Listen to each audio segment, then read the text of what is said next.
Assalamualaikum warahmatullahi wabarakatuh.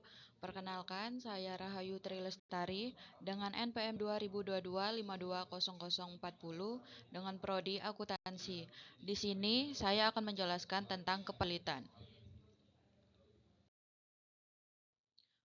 Pengertian kepailitan. Pailit dapat diartikan sebagai suatu keadaan debitor dalam keadaan berhenti membayar utang karena tidak mampu. Kata pailit dapat juga diartikan sebagai bankrupt. Kata bankrupt sendiri mengandung arti bangkaruta. Kata tersebut bermakna memorak-morandakan kursi-kursi. Alasan dikatakan demikian adalah dahulu suatu peristiwa terjadi ketika ada seorang debitor yang tidak dapat membayar utang kepada kreditor. Tujuan hukum kepailitan.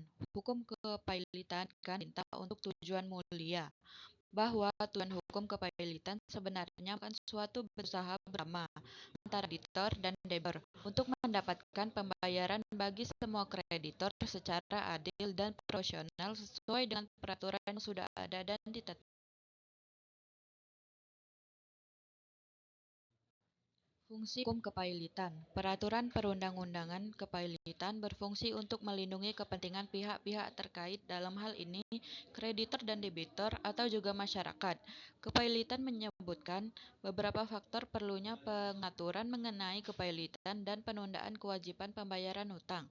Faktor-faktor yang dimaksud yaitu sebagai berikut. Yang pertama, menghindari perebutan harta debitur apabila dalam waktu yang sama ada beberapa kreditor yang menagih piutangnya dari debitur. Yang kedua, menghindari kreditor pemegang hak jaminan kebendaan yang menuntut haknya dengan cara menjual barang milik debitur tanpa memperhatikan kepentingan debitur atau kreditor lainnya. Dasar hukum kepailitan. Yang pertama, pasal 1131 KUH PER, segala barang-barang bergerak dan tak bergerak milik debitur, baik yang sudah ada maupun yang akan ada, menjadi jaminan untuk perikatan perorangan debitur itu. Yang kedua, pasal 1132 KUH PER, barang-barang itu menjadi jaminan bersama bagi semua kreditor terhadapnya. Hasil penjualan barang-barang itu dibagi menurut perbandingan piutang masing-masing, kecuali bila di antara para kreditur itu ada alasan-alasan sah untuk didahulukan. Yang ketiga, pasal 1133 KH KUHPER, hak untuk didahulukan di antara para kreditur bersumber pada pihak istimewa, pada gadai, dan pada hipotek. Tentang gadai dan hipotek dibicarakan dalam bab 20 dan bab 21. Yang keempat, pasal 1134 KUH PER, hak istimewa adalah suatu hak yang diberikan oleh undang-undang kepada seorang kreditur yang menyebabkan ia berkedudukan lebih tinggi daripada yang lainnya semata-mata berdasarkan sifat piutang itu. Gadai dan hipotek lebih tinggi daripada hak istimewa kecuali dalam hal undang-undang dengan tegas menentukan kebaikannya. Syarat-syarat kepailitan di Indonesia. Syarat-syarat kepailitan tiada lain adalah beberapa hal yang harus dipenuhi untuk dapat dinyatakan pailit oleh pengadilan.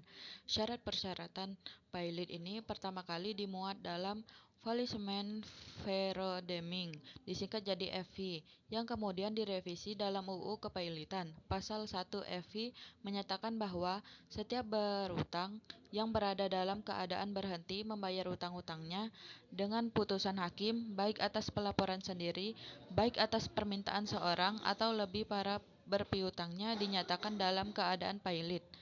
Terdapat beberapa persyaratan yang harus dipenuhi untuk dapat dinyatakan pailit sebagaimana dimaksud dalam pasal 2 ayat 1 UUK dan PKUP berikut ini.